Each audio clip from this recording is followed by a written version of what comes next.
3 de abril de 2026. Um áudio começa a circular em redações e canais de comentário político. Uma voz masculina, calma, descreve um procedimento. Diz que seria feito em região nobre da capital paulista, com um especialista, durando entre 20 e 25 minutos. Descreve o auto como praticamente uma sucção, sem sangue. A voz pertence, segundo a apuração que se seguiu e segundo o próprio reconhecimento posterior, ao deputado estadual Guto Zacarias, do partido Missão, ligado ao MBL. A interlocutora era sua então companheira, grávida. O áudio foi divulgado pelo canal Meteoro Brasil, em colaboração com os jornalistas Pedro Zambarda e Sofia Labanca. No dia seguinte, em vídeo público, o deputado confirma que houve a conversa, chama a própria conduta de pensamento pecador. Diz que jamais forçou ninguém. Acrescenta que dá para uma pessoa ser contra o aborto e, no momento de pressão, pensar em fazer alguma besteira. É essa frase e o que ela ilumina sobre o ambiente político em que foi pronunciada que organiza este episódio. Este podcast utiliza vozes sintetizadas. Trata-se de análise crítica baseada em reportagens do Brasil de Fato, Revista Fórum, Alma Preta e Metrópolis. Denúncia do Ministério Público de São Paulo apresentada em julho de 2025. Áudio público, manifestações públicas dos envolvidos, documentos do portal da Assembleia Legislativa de São Paulo e pesquisa de linguagem política. Aviso legal completo no encerramento. A pergunta que orienta este episódio é uma só. Quando a moral pública de um movimento encontra a contradição privada de um de seus quadros, o que se ilumina não é apenas uma biografia. O que se ilumina é um ambiente discursivo que a tornou possível. O caso Guto Zacarias é episódio isolado ou ponto de contato com um repertório mais amplo?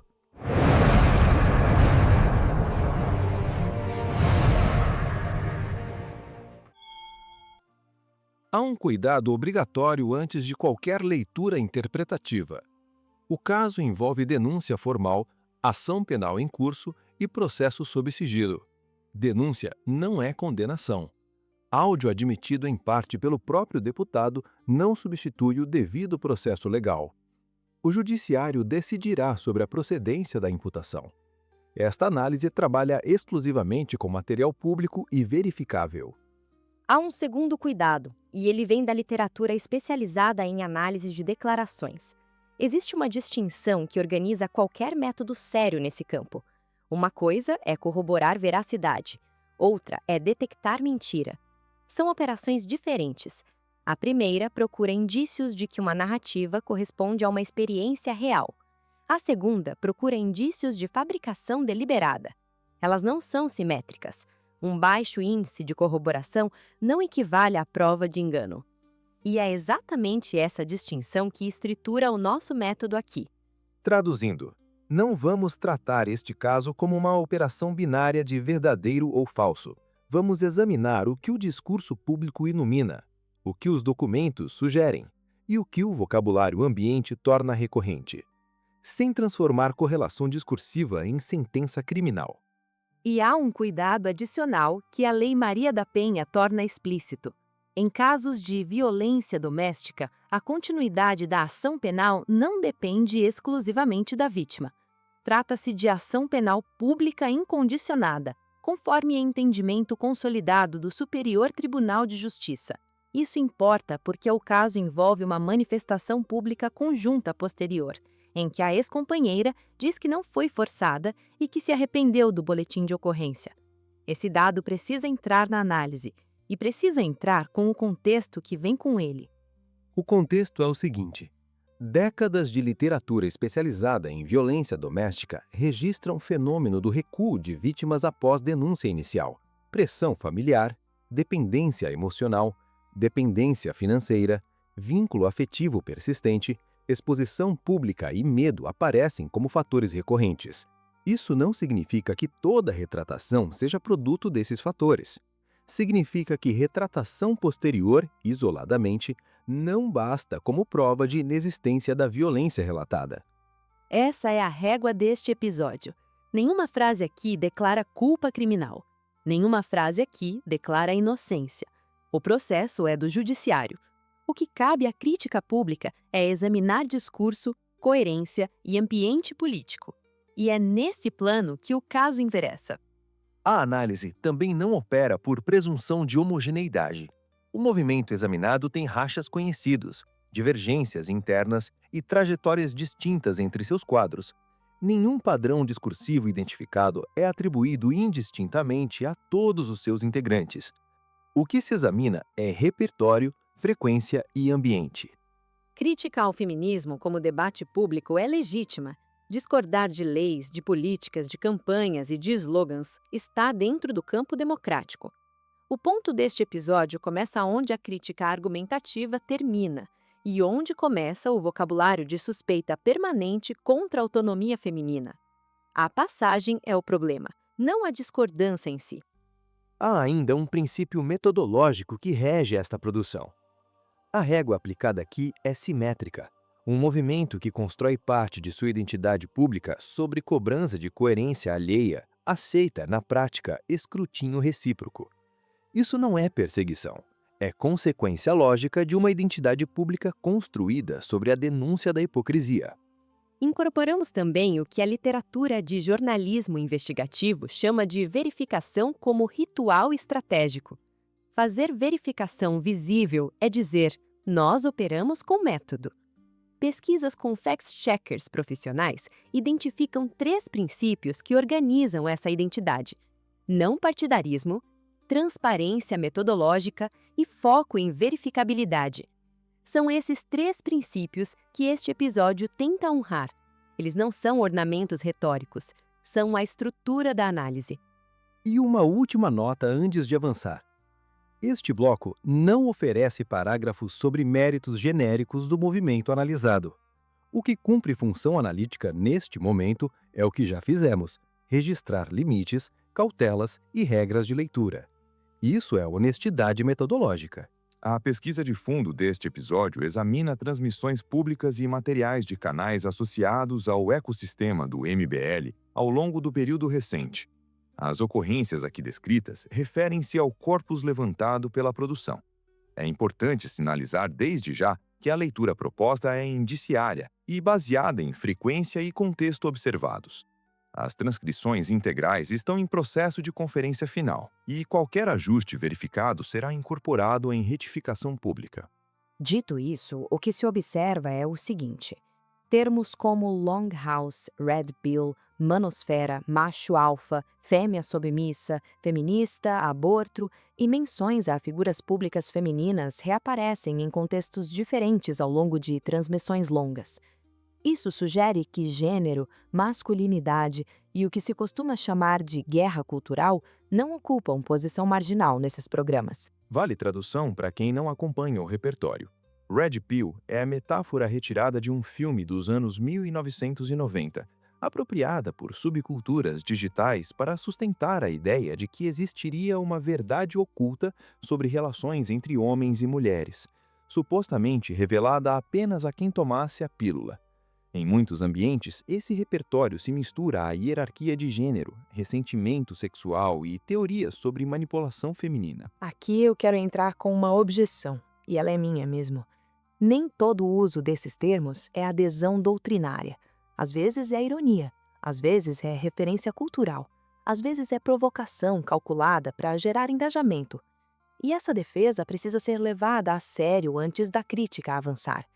Se descartarmos isso de saída, estamos lendo o material em má fé. Concordo com a objeção, e ela aponta para o critério de filtragem correto.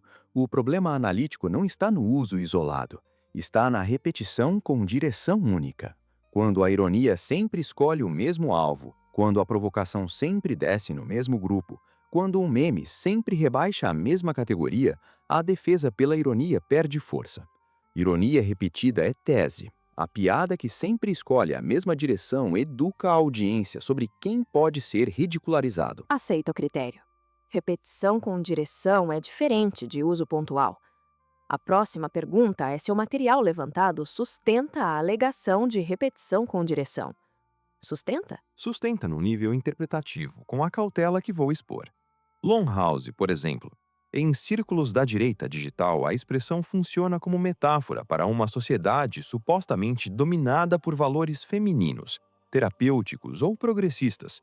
Reduz fenômenos sociais distintos, legislação protetiva, mudanças culturais, disputas sobre gênero, a uma imagem única de feminização ameaçadora. Nas transmissões examinadas, a expressão aparece como diagnóstico cultural recorrente, não apenas como piada pontual.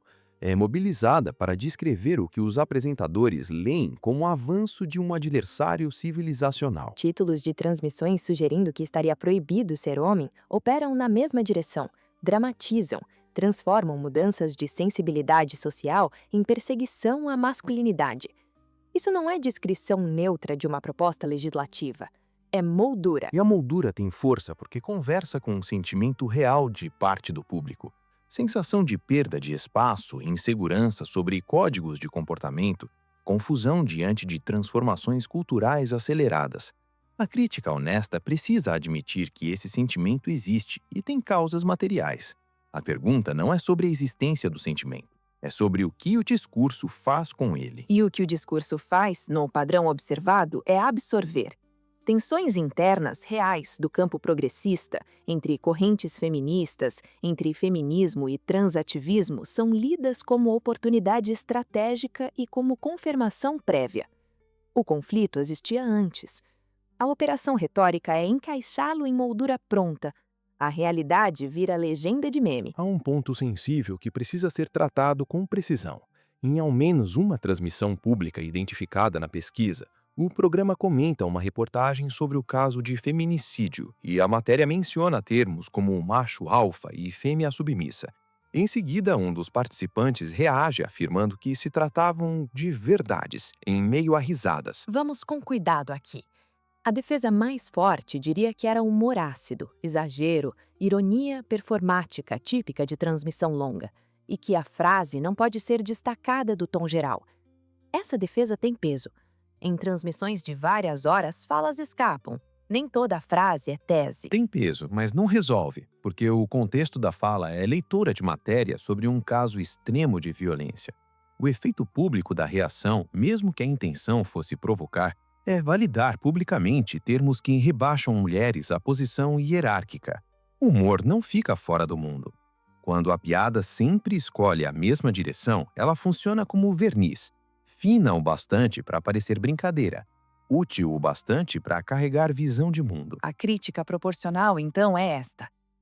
O conjunto observado sugere ambiente discursivo em que pautas de proteção a mulheres são frequentemente associadas a exagero, controle social ou decadência cultural.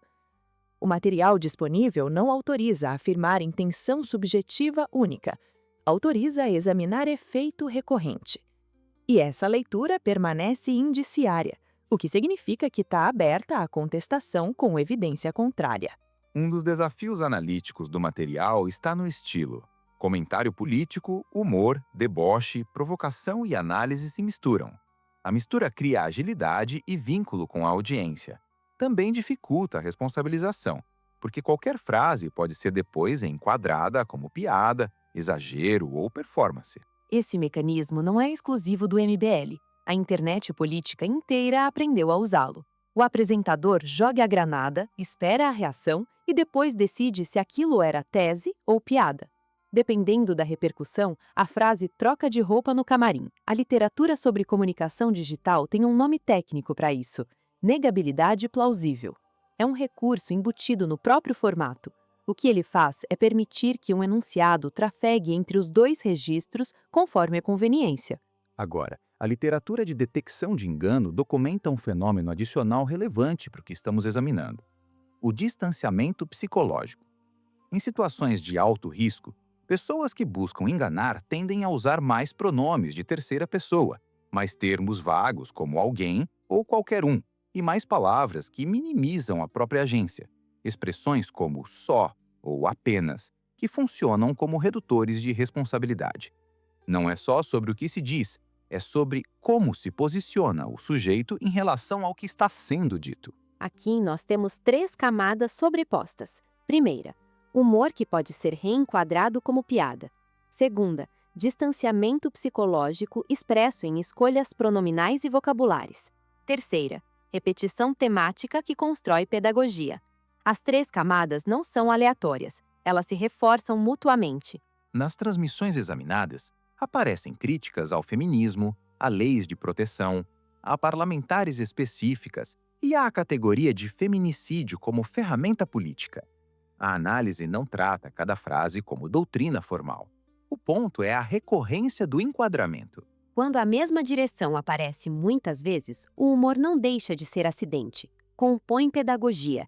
A audiência aprende quais temas merecem suspeita, quais grupos podem ser ridicularizados e quais palavras funcionam como senha de pertencimento. Há uma leitura alternativa plausível e ela merece tratamento. O movimento poderia argumentar que critica excessos do identitarismo, instrumentalização política de casos de violência e uso inflacionado de conceitos jurídicos. Essa defesa tem poder explicativo. Existem debates legítimos sobre desenho de políticas públicas, critérios penais e liberdade de expressão. O problema aparece quando a crítica a excessos se transforma em máquina de compressão. Caso concreto de violência entra na máquina e sai como agenda. Lei de proteção entra e sai como histeria. Parlamentar trans entra e sai como símbolo de decadência. A máquina mobiliza bem, funciona mal para compreender sofrimento concreto. Há um achado relevante da pesquisa transcultural sobre marcadores linguísticos de engano. Testes realizados em múltiplos idiomas, incluindo inglês, espanhol e mandarim, usando paradigmas de crime simulado, mostraram que alguns indicadores, como a presença de detalhes sensoriais únicos e referências espaciais concretas, funcionam de modo consistente entre culturas. Mas mostraram também que fatores como gênero e idioma afetam a quantidade total desses marcadores, sem, entanto, anular sua capacidade de discriminar veracidade. Ou seja, o sinal existe, mas ele vem com o ruído cultural. A consequência prática é que generalizar requer cuidado, e o contexto importa mais do que o indicador isolado. Quando a alegação é que feministas ou setores da esquerda instrumentalizam casos de violência para avançar a agenda, há 2 movimentos sobrepostos. Um deles é preocupação possivelmente legítima com o oportunismo político. O outro é deslocamento do foco da vítima para a guerra cultural. O primeiro pode ser defendido, o segundo é que produz o efeito. A troca é sutil. A vítima continua mencionada, mas deixa de ser centro moral. Vira peça no tabuleiro. Quando toda dor vira munição, ninguém olha muito tempo para a pessoa ferida. Olha para quem pode ganhar a próxima rodada. A formulação documentável, portanto, é esta. Determinadas regularidades discursivas tendem a absorver discussões sobre violência de gênero em moldura de disputa cultural contra feminismo, esquerda e políticas de proteção. Isso muda o primeiro reflexo da audiência. Em vez de perguntar o que aconteceu com a vítima, parte do público é treinada a perguntar quem está usando isso politicamente. A segunda pergunta pode ser legítima. O problema é quando ela chega antes da empatia. Aí o debate fica torto desde o início. A diferença observável entre o tom de transmissões internas do ecossistema e o tom de entrevistas em canais de público mais amplo. Em vitrines maiores, certos temas aparecem com menor nitidez. Em ambientes de audiência mais engajada, o vocabulário interno circula com mais liberdade. Aqui eu quero discordar parcialmente. Essa distinção entre vitrine e torcida pode descrever gerenciamento estratégico de imagem, mas também pode descrever apenas adaptação a contextos diferentes, que qualquer comunicador profissional faz. Um juiz fala de um jeito no tribunal e de outro no almoço de domingo. Isso não é necessariamente cinismo, é funcionamento básico de registros discursivos. A objeção é justa e ela altera a formulação correta. A simples variação de registro não prova nada sobre sinceridade. O que merece análise não é a variação em si, é o que varia. Quando o tema que desaparece da vitrine é justamente o que circula com mais força na sala da torcida, a variação deixa de ser apenas registro, passa a ser seleção temática com função política. Aceito a reformulação. O critério agora é mais preciso. Não é variação de tom, é ausência seletiva. E mesmo assim, a ausência seletiva não é prova de má-fé. É indício a ser verificado caso a caso com material concreto. Em alguns ambientes do entorno do movimento, aparece um vocabulário em que mulheres são descritas como pessoas a serem preservadas, com críticas a mulheres que se tornariam, segundo a formulação, idiotamente progressistas. A palavra preservar é interessante porque parece delicada. Pode significar cuidado, proteção, reconhecimento de vulnerabilidade. Pode também funcionar como tutela. Defesa razoável diria que a formulação expressa preocupação com pressões culturais e com a exposição de mulheres a ambientes hostis. Crítica observa que em certas tradições conservadoras, proteção e controle caminham muito próximos. A mulher é elevada simbolicamente, ao mesmo tempo em que sua autonomia política é estreitada. É o pedestal com cancela. Parece honraria, mas controla a entrada e saída. No entorno mais amplo, surge ainda uma estética de punitivismo intenso, com falas sobre pena de morte e enfrentamento radical do crime organizado. Esse ponto não é, por si, sobre mulheres. Importa porque ajuda a compor uma gramática mais ampla, de força, choque, hierarquia e baixa tolerância à vulnerabilidade. A conexão precisa ser fina. Punitivismo e antifeminismo são fenômenos distintos. Podem se encontrar em uma visão política que valoriza a dureza como virtude principal. Quando dureza vira régua universal, cuidado começa a aparecer fraqueza. Políticas de proteção passam a ser lidas como frescura institucional. A crítica não depende de afirmar doutrina compartilhada por todos. O que aparece no conjunto é uma família de gestos retóricos: desprezo por linguagem protetiva, preferência por enquadramentos de combate, uso de ironia para reduzir pautas de gênero, leitura de conflitos sociais como guerra cultural permanente. A linha do tempo pública do caso é a seguinte, conforme reportagens convergentes do Brasil de Fato, Revista Fórum, Alma Preta e Metrópolis. O deputado estadual Guto Zacarias manteve relacionamento amoroso com Giovana Pereira entre 2021 e abril de 2024. A gravidez ocorre no primeiro semestre de 2024, quando ela tinha 22 anos. A gestação foi mantida. Em 12 de fevereiro de 2025, a mulher registrou o boletim de ocorrência contra Zacarias por violência psicológica e solicitou medidas protetivas de urgência. Em 17 de julho de 2025, o Ministério Público de São Paulo apresentou denúncia formal contra o parlamentar por violência psicológica com base na Lei Maria da Penha. A Justiça de São Paulo aceitou a denúncia e Zacarias tornou-se réu. O processo tramita em segredo de justiça. Em 3 de abril de 2026, áudio atribuído ao parlamentar foi divulgado pelo canal Meteoro Brasil, em colaboração com os jornalistas Pedro Zambarda e Sofia Labanca. No dia 4 de abril, Zacarias publicou vídeo de manifestação acompanhada pela ex-companheira. No mesmo período, a bancada feminista do PSOL protocolou pedido de cassação por quebra de decoro no Conselho de Ética da Alesp. Cuidado jurídico obrigatório, repetido porque importa. Existe denúncia. Existe áudio com conteúdo admitido em parte pelo próprio deputado. Existe ação penal em curso. Existe pedido de cassação. Denúncia não é condenação. Processo corre sob sigilo.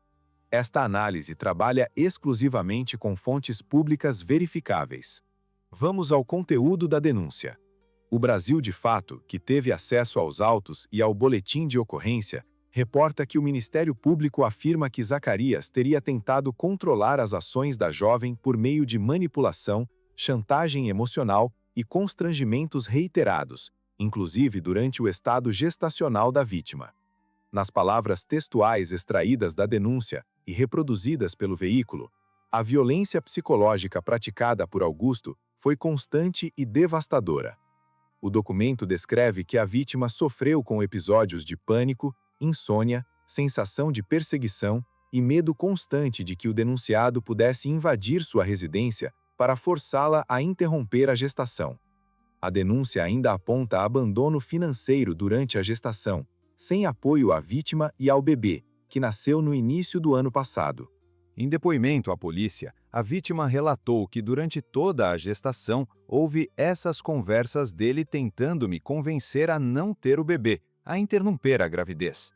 Afirmou que Zacarias sugeriu que eu tomasse um comprimido, o que a deixou com muito medo, e também teria mencionado métodos de sucção e indicado clínicas clandestinas para a realização do aborto.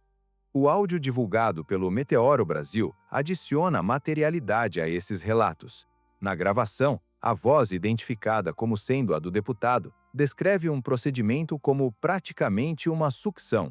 Afirma que não tem sangue, que não é algo invasivo e que levaria de 20 a 25 minutos. Menciona que seria feito nos jardins, com especialista na área e insiste na ideia de risco baixo.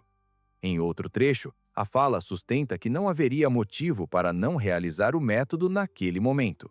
O conteúdo do áudio dialoga diretamente com trechos já mencionados no boletim de ocorrência e reforça os relatos de pressão psicológica que embasam a denúncia.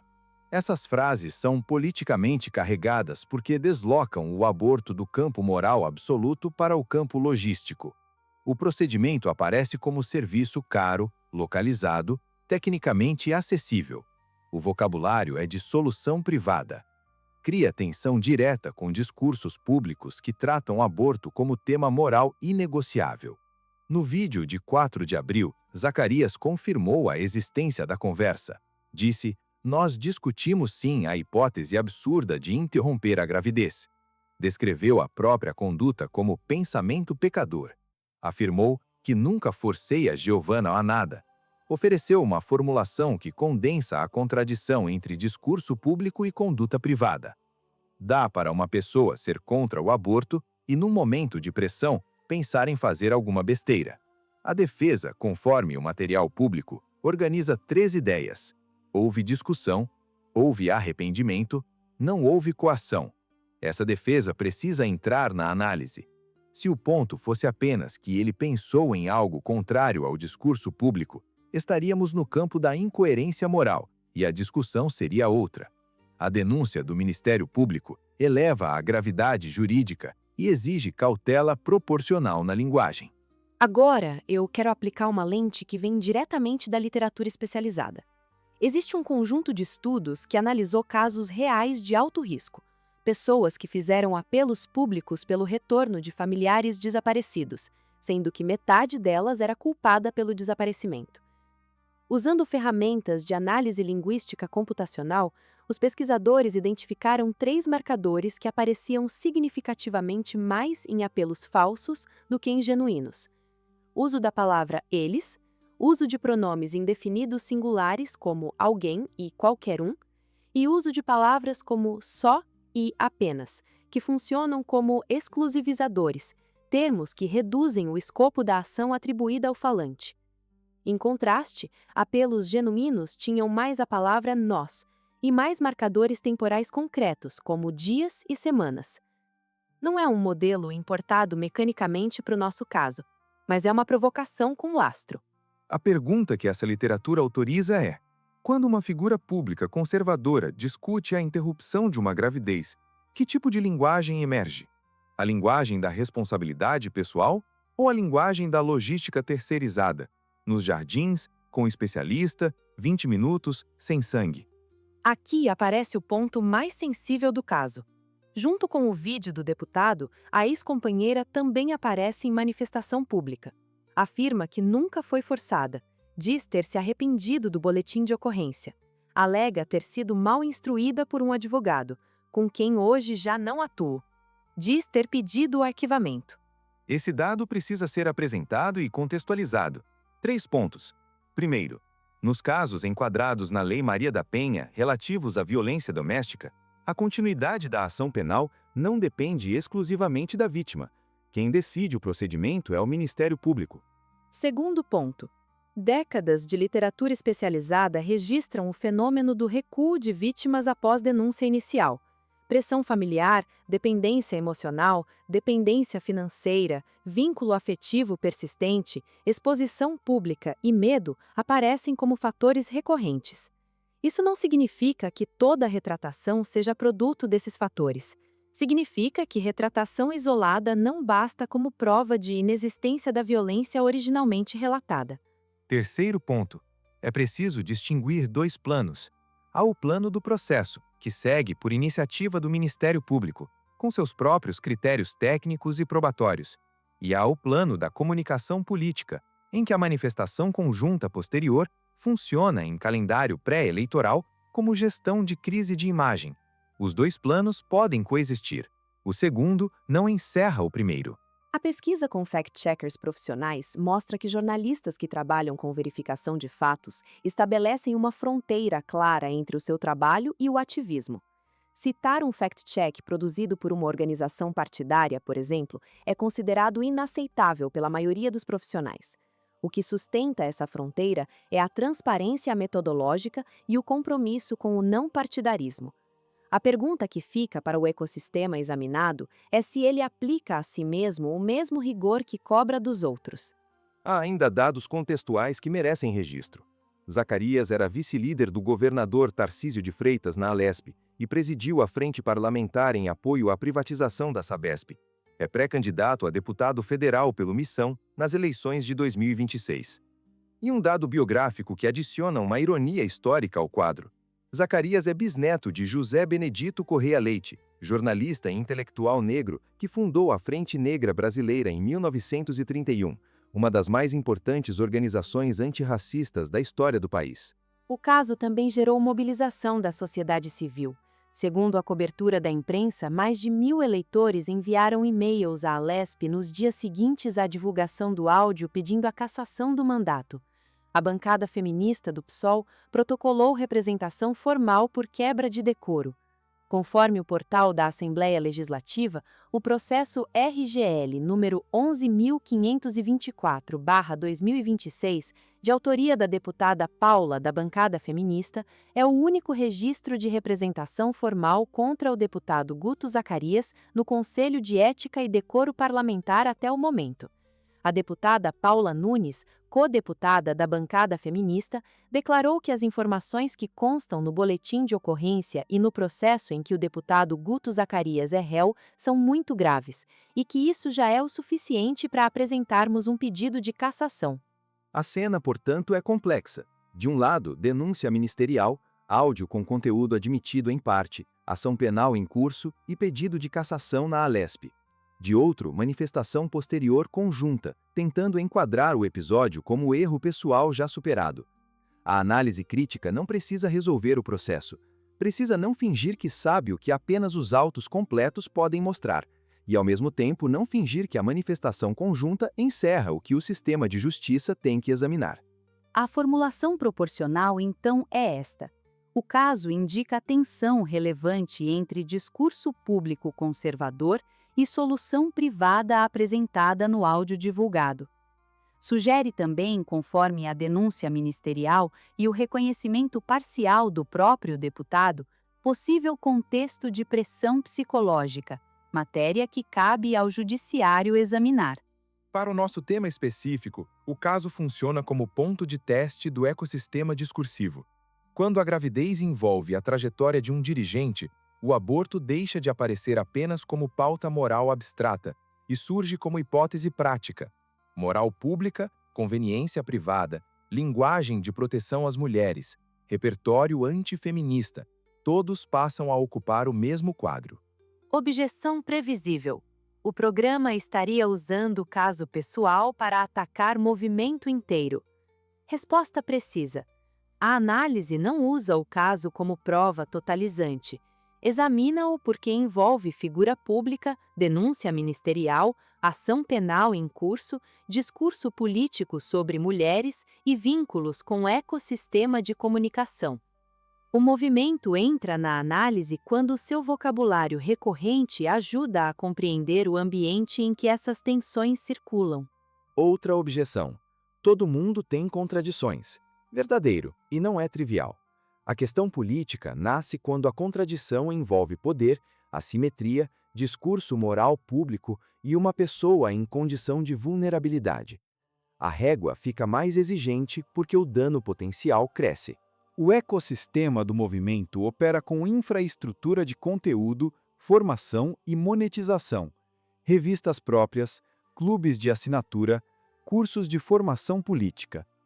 Essa estrutura caracteriza um projeto que não opera apenas como grupo de opinião, constrói produtos, comunidades, rotinas de consumo, mecanismos de fidelização. Isso muda a escala da análise. Transmissão isolada pode ser desleixo. Rede de produtos e comunidades transforma discurso em ambiente.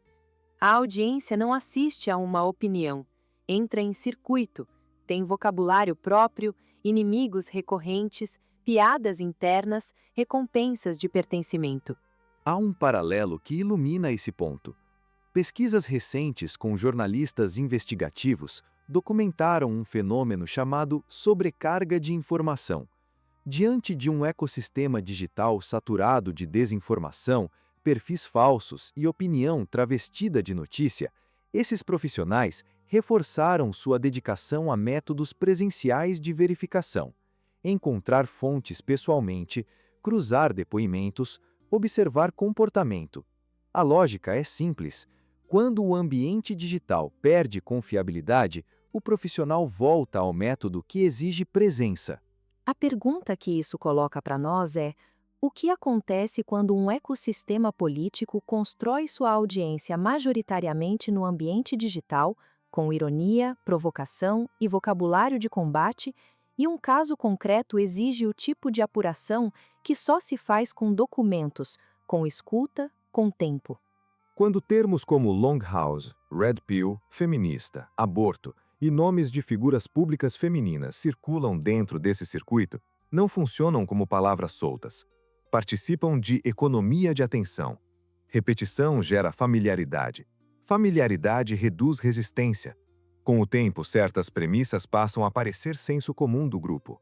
É parecido com morar perto de uma obra. No começo, o barulho incomoda.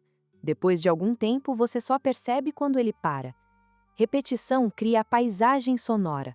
No debate político, repetição cria a paisagem moral. O ecossistema também não é monolítico. Existem rachas, disputas internas, rompimentos públicos. Esses elementos ajudam a evitar imagem simplificada de coesão total. E, ao mesmo tempo, a existência de divergências internas não anula a existência de padrões compartilhados. A pergunta sobre presença feminina no entorno do movimento que merece registro, mesmo sem resposta conclusiva. Que espaço mulheres ocupam em ecossistemas políticos que mobilizam mulheres como prova de pluralidade, mas frequentemente tratam o feminismo como ameaça? Presença feminina em movimentos conservadores cumpre funções múltiplas e simultâneas. Participação genuína, disputa interna real, legitimação pública, contraponto simbólico ao feminismo, mediação com audiências externas. Quando ocorrem rupturas, a forma como o grupo reage a essas mulheres se torna material analítico relevante. Não basta perguntar se há mulheres no movimento. É preciso perguntar em que condições falam, o que acontece quando discordam e quais custos aparecem quando deixam de ser úteis para a narrativa em curso. Sintetizando a engrenagem observada. 4 movimentos recorrentes nos materiais analisados. Pautas de gênero são associadas a exagero, controle social ou decadência cultural. Termos da manosfera são mobilizados como piada, referência ou provocação. Casos de violência ou legislação protetiva são absorvidos em moldura de guerra cultural. E, quando o caso envolve integrante do próprio ecossistema, a linguagem se torna mais defensiva, moralizada e individualizante. A sequência não precisa ser conspiratória para produzir efeito político. Pode operar por hábito, incentivo de audiência e lógica de plataforma. Algoritmo gosta de conflito. Audiência engajada gosta de senha interna. Produtor de conteúdo aprende rápido quais botões geram reação. Máquina montada para reação tende a desincentivar complexidade, porque complexidade reduz engajamento. A crítica central não é psicológica. Não se afirma que os participantes querem produzir misoginia, nem que sabem que estão produzindo. A formulação precisa é outra. Determinadas falas e padrões de repetição produzem o efeito de deslegitimar reivindicações feministas, minimizar dimensões de violência de gênero e converter direitos de proteção em material de escárnio político. Régua aplicável a qualquer campo. Grupo progressista que tratasse acusado como culpado antes de apuração mereceria a mesma crítica. Canal de esquerda que usasse caso de violência apenas para ganhar briga de internet também. A régua não é ideológica, é de responsabilidade discursiva, e ela aumenta proporcionalmente ao alcance. O caso volta como espelho. Áudio divulgado, denúncia, ação penal em curso, resposta pública do parlamentar. Tudo isso obriga o ecossistema a lidar com aquilo que costuma tratar como pauta dos outros: vulnerabilidade feminina, gravidez, aborto, coerção, moralidade pública, assimetria de poder. Dessa vez, dentro de casa. E aqui nós chegamos ao núcleo duro da análise. A literatura de análise de declarações mostra que marcadores linguísticos de veracidade funcionam entre culturas, mas com ruído. O contexto modula o sinal. Mostra que, em mentiras de alto risco, há padrões de distanciamento psicológico e linguagem vaga. Mostra que corroborar veracidade e detectar mentira são operações distintas e que ferramentas de análise de conteúdo têm utilidade real, mas limitada quando isoladas. Mostra que a sobrecarga de informação leva profissionais sérios de volta ao método presencial. E mostra que fact-checkers de qualidade se organizam em torno de 3 princípios: não partidarismo, transparência e verificabilidade. O que tudo isso entrega, quando aplicado ao nosso caso, não é uma sentença. É uma grade de leitura. A grade diz: examine o vocabulário, examine a repetição, examine a direção, examine a infraestrutura, examine o método, ou a ausência dele. E pergunte se o que aparece é análise política ou é máquina de compressão que transforma toda vulnerabilidade em munição. A conclusão mais forte que os documentos públicos autorizam é esta: o caso indica tensão entre discurso moral conservador e conduta privada admitida, em parte pelo próprio parlamentar. As transmissões examinadas mostram ambiente discursivo em que antifeminismo, ironia contra políticas de proteção e termos da manosfera circulam de modo recorrente. A articulação entre esses dois planos, o caso concreto e o vocabulário ambiente, sugere um problema político mais amplo que a vida pessoal de um parlamentar, sem autorizar transformar o caso em sentença sobre todos os integrantes do movimento. Recapitulação categorizada do que este episódio documenta. Está confirmado por convergência entre Brasil de Fato, Revista Fórum, Alma Preta e Metrópolis que áudio atribuído ao deputado foi divulgado em 3 de abril de 2026, com conteúdo que descreve procedimento como sucção nos jardins com especialista em 20 e 25 minutos. O parlamentar reconheceu publicamente ter discutido a interrupção da gravidez, classificando a conduta como pensamento pecador. A denúncia do Ministério Público de São Paulo por violência psicológica com base na Lei Maria da Penha, apresentada em 17 de julho de 2025. A Justiça aceitou a denúncia e Zacarias tornou-se réu. A denúncia descreve manipulação, chantagem emocional, constrangimentos reiterados, episódios de pânico, insônia e medo constante. Há relatos de sugestão de comprimidos abortivos, clínicas clandestinas e método de sucção. A bancada feminista do PSOL protocolou pedido de cassação na Alesp, único registro formal de representação no Conselho de Ética, conforme o processo RGL número 11226/2026. A ex-companheira apareceu em manifestação conjunta posterior, afirmando não ter sido forçada, o que não encerra o processo, que segue por iniciativa do Ministério Público. O que este episódio não afirma? Não afirma condenação criminal. Não afirma que todos os integrantes do movimento defendem submissão feminina. Não afirma que toda crítica ao feminismo é misoginia. Não afirma que o caso pessoal de um parlamentar explica sozinho um movimento inteiro. O que afirma? Proporcionalmente. O caso torna visível tensão entre moral pública e conduta privada, em contexto que a denúncia ministerial descreve como violência psicológica. As transmissões apontam recorrência de linguagem antifeminista e termos associados à manosfera. A combinação merece escrutínio crítico porque envolve figuras públicas, audiência ampla e temas de interesse coletivo. O que acrescenta metodologicamente?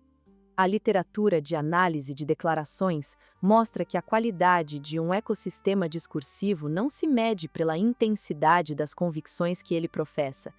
Mede-se pela distância entre o que ele exige dos outros e o que aplica a si mesmo. Mede-se pela transparência do método. Mede-se pela disposição de olhar para o sofrimento concreto antes de decidir se ele serve ou não à guerra cultural da semana.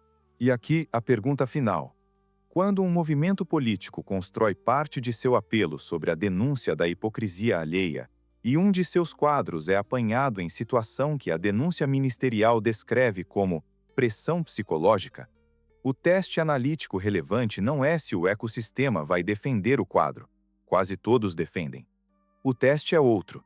Que fração da audiência formada por aquele vocabulário consegue, diante do caso concreto, suspender o reflexo da guerra cultural e olhar para a pessoa que diz ter sofrido? Essa fração é o índice mais honesto da saúde democrática do ambiente discursivo, e ela não se mede por pesquisa de opinião, mede-se pelo silêncio ou pelo barulho que cada audiência decide produzir nos próximos meses. Convite ao contraditório. Refutações baseadas em fonte primária, vídeo completo, transcrição verificável, documentação judicial, contexto adicional e manifestação direta dos envolvidos serão consideradas e, se documentadas, incorporadas em retificação pública.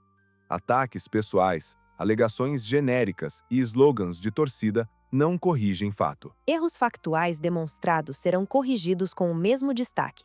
Crítica política só tem valor quando aceita ser medida pela mesma régua que aplica. Uma observação final. Talvez a pergunta mais útil sobre um caso assim não seja se ele destrói uma reputação. Reputações se reconstroem. A pergunta útil é o que ele ilumina enquanto a luz está acesa. Às vezes, uma crise não inventa um problema, apenas mostra a sala que já estava mobiliada. Este foi o episódio 19, Dark e MBL, Vocabulário, Guerra Cultural e o caso Guto Zacarias. Traga um documento. Opinião todo mundo tem. Recibo continua sendo tecnologia superior. Este conteúdo constitui análise crítica de textos, declarações, reportagens, áudios públicos e condutas de interesse público envolvendo figuras públicas e movimentos políticos. A finalidade é informativa, analítica e crítica, com fundamento na liberdade de manifestação do pensamento, na liberdade de expressão, no acesso à informação e na liberdade de imprensa, previstos na Constituição Federal de 1988.